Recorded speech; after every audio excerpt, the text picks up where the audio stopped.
thought and the character. The aphorism, as a man, thinking is a heart, so heart, so is his. I'm sorry. The aphorism, as a man thinking in his heart, so is he. So is he. So are you. So is he. Okay. I'm sorry. The aphorism, as a man thinking in his heart, so is he. It was written like 100 years ago, so the grammar and the written style is kind of different from present, so but it's okay.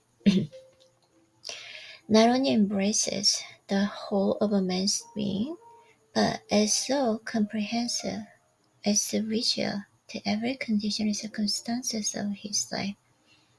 A man is literally what he thinks. He is a character, being the complete sum of all his thoughts. Ooh. Okay, a man is literally what he thinks. He is a character, being the complete sum of all his thoughts. That's beautiful. A man is literally what he thinks. His character being the complete sum of all his thoughts. All my thoughts. I am literally what I think. My character being the complete sum of all my thoughts. As the plant springs from and could not be without the seed, so every act of man springs from a hidden seed of thoughts, and could not have appeared without them. This applies equally to those acts called spontaneous and unpremeditated, as to those which are deliberately executed.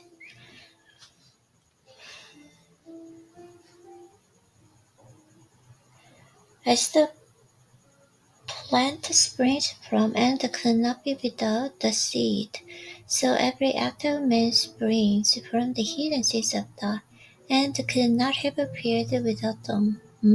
Without the seeds, right? Okay, so this applies equally to those acts called spontaneous and unpremeditated, as to those which are deliberately executed. Act is in a blossom of thought. Act is the blossom of thought, and the joy and the suffering are its fruits. Thus does a man garner and the sweet or bitter fruit of his own husbandry. Husbandry or husbandry? Wow.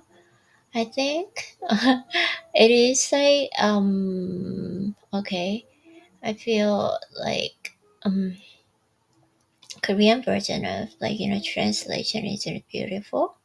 It's better than that, the original expression on this book. Actually, this is original book, right? But the writing style is kind of big. But Korean version of book, which is translated by in Korean, so that is much better though. Okay, so try to read this one. Thought in the mind hath made us.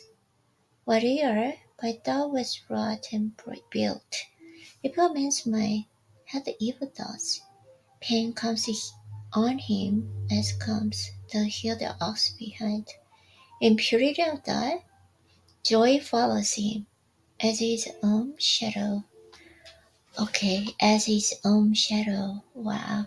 If I didn't read Korean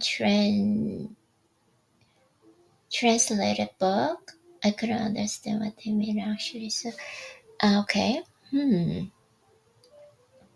So, in purity of the joy follows him as his own shadow sure. Thought in the mind they have made us. What here by thought was wrought and built. Man is growth by law, and not a creation by artifice. And the causative fact is as absolute and undeviating. Okay, so all the vocabulary is in a kind of older version, so it's kind of hard to read, but try to read it. Okay, undeviating in the hidden realm of thoughts, as the world of visible and material things. A noble and godlike character is not a thing of a favor of chance, but it's the natural result of continued effort in the right thinking, the effective and long cherished association with the godlike thoughts, unignorable and the pastoral character by the same process is the result of a continued harboring the groveling thoughts. Oh my god, the vocabulary is very difficult. Wow. A noble, a noble and god like a character. Okay. Noble and godlike character. A noble and godlike character is not a thing of a favor of chance, but it's the natural result of continued effort in the right thinking. That's the most important part. Yeah. Here. Continued. Continued effort in the right thinking. Continued effort in the right thinking. Noble and godlike person. Man is made or unmade by himself. Man is made or unmade by himself. In the harmony of thought he forges the weapons by which he destroys himself. He also fashions the tools with which he builds for himself, having a mention of joy and strength and peace. This book, okay, it's okay. Don't make your limit. Okay, so it is. Man is made or unmade by himself. He also fashions the tool with which he builds for himself, having emissions of joy and strength and peace. By the right choice and true application of the man ascends to the divine perfection. By the abuse and wrong application of the he descends below the level of the beast. Okay. Between these two extremes are all the grades of a character, and the man is their maker and the master.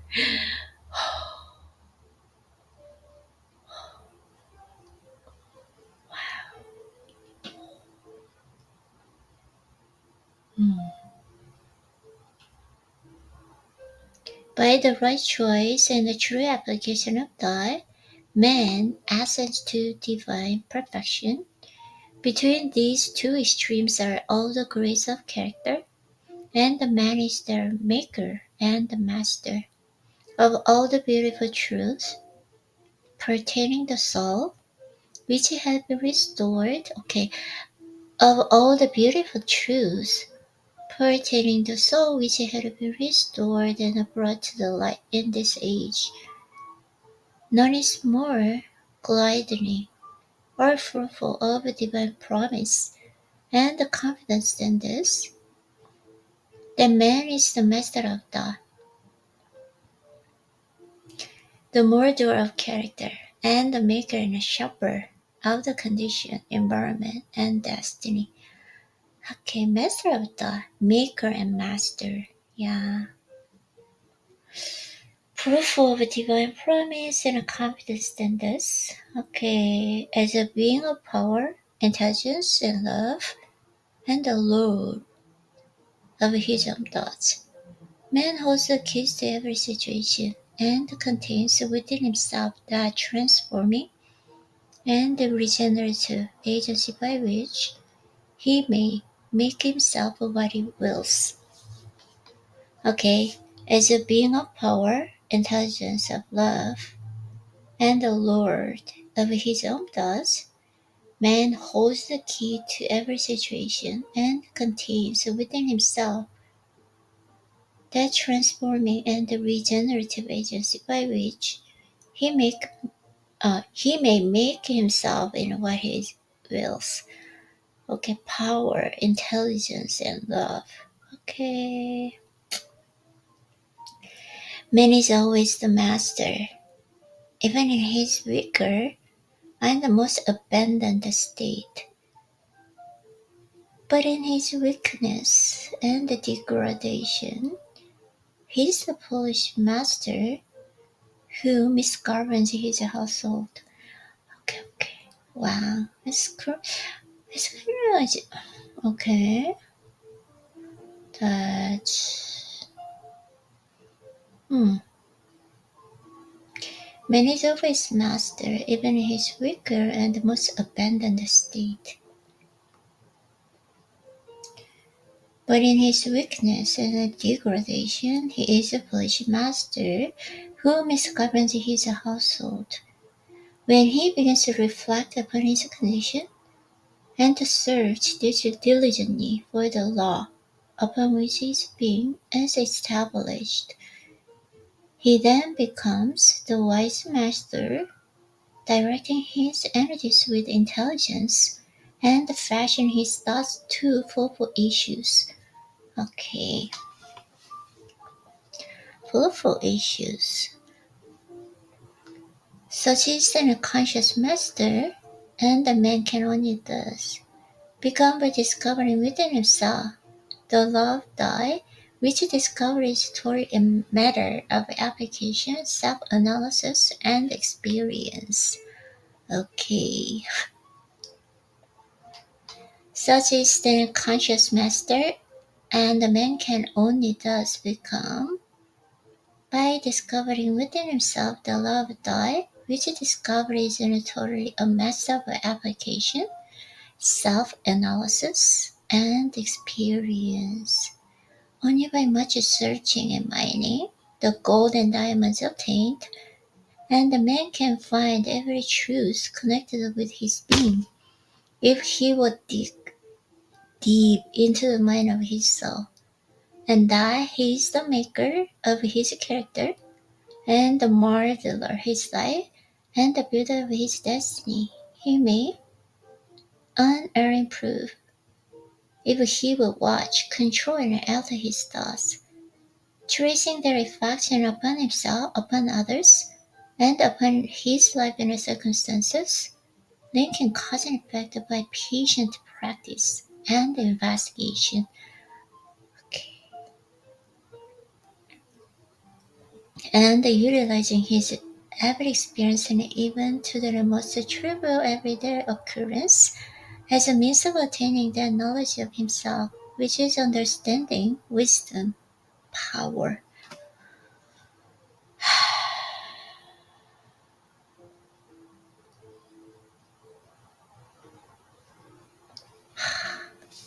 If he would watch, control, and alter his thoughts, and tracing their reflection upon himself, upon others, and upon his life and circumstances, linking cause and effect by patient practice and investigation, and utilizing his every experience, even to the most trivial, everyday occurrence, as a means of attaining that knowledge of himself, which is understanding, wisdom, power.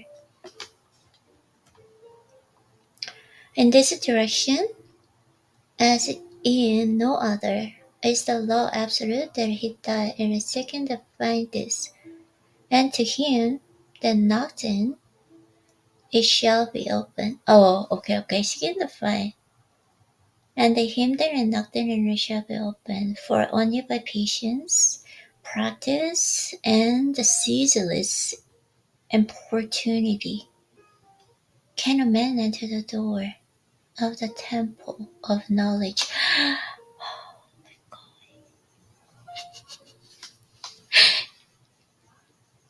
Wow, beautiful. For only by patience, practice, and ceaseless importunity can a man enter the door of the temple of knowledge. Wow, okay.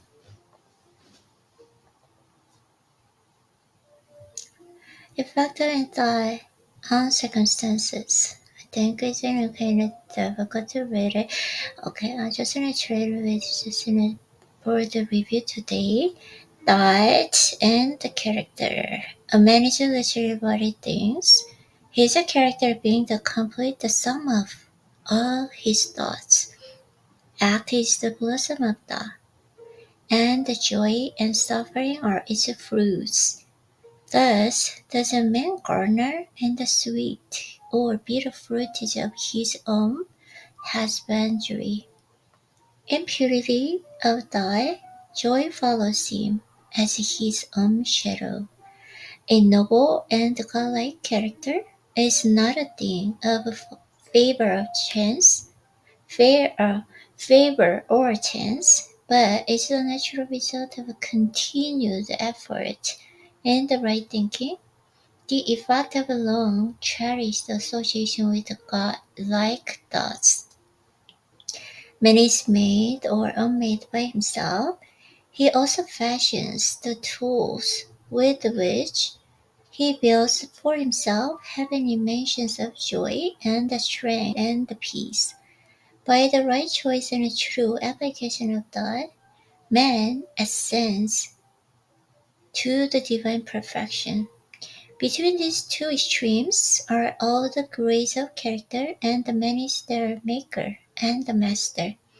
The man is the master of thought, the molder of character, and the maker and the shaper of condition, environment, and the destiny. As a being of power, intelligence, and the love, and the lord of his own thoughts, man holds the key to every situation, and contains within himself that transforming and regenerative agency by which he may make himself what he wills. Man is always the master, even in his weaker and the most abandoned state.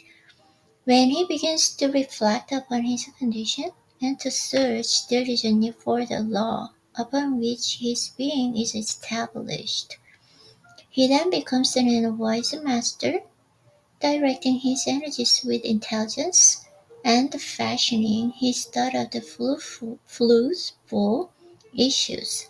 Such is an unconscious master. The man can only thus become by discovering within himself the law of thought, which discovery is totally a matter of application, self-analysis, and experience. If he will watch, control, and alter his thoughts, tracing their effects and upon himself, upon others, and upon his life and his circumstances, linking cause and effect by patient in practice and investigation, and utilizing his every experience, even to their most trivial, everyday occurrence as a means of attaining that knowledge of himself, which is an understanding, wisdom, and power. For only by patience, practice, and ceaseless importunity can a man enter the door of the temple of knowledge.